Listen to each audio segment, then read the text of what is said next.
La nouvelle version du troisième lien pourrait coûter près de 9 milliards et demi de dollars.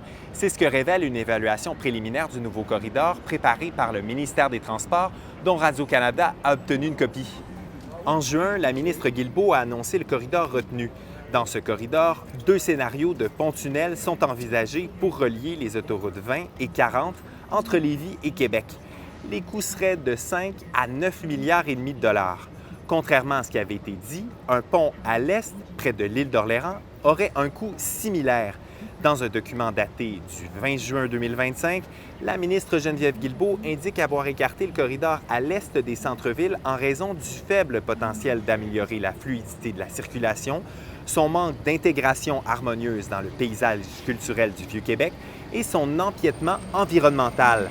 Les estimations fournissent un ordre de grandeur afin de comparer les solutions, mais excluent certaines dépenses. La facture pourrait donc être plus élevée. Il y a quand même certains éléments qui sont manquants qui vont coûter très cher. On pense premièrement au volet acquisition des terrains. D'un côté, de l'autre, même à Québec, par exemple, avec la composante tunnel, il va falloir faire, par exemple, des puits de ventilation. Donc, à chaque fois, c'est quelques millions ici, quelques dizaines de millions de dollars là. Geneviève Guilbeault souhaite maintenant faire approuver par le Conseil des ministres le corridor retenu et surtout obtenir l'autorisation de poursuivre les travaux préparatoires de 275 millions de dollars.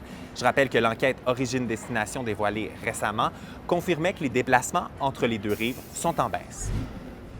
4 individus seront accusés d'avoir posé des gestes pour faciliter une activité terroriste.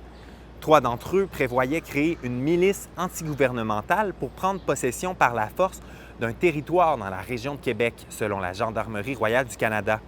Ils ont pris part à des exercices de tir, d'embuscade et de survie en forêt. Certains sont des membres actifs des Forces armées canadiennes. Le 4e suspect arrêté fait face à des accusations reliées à la possession d'armes à feu et d'explosifs.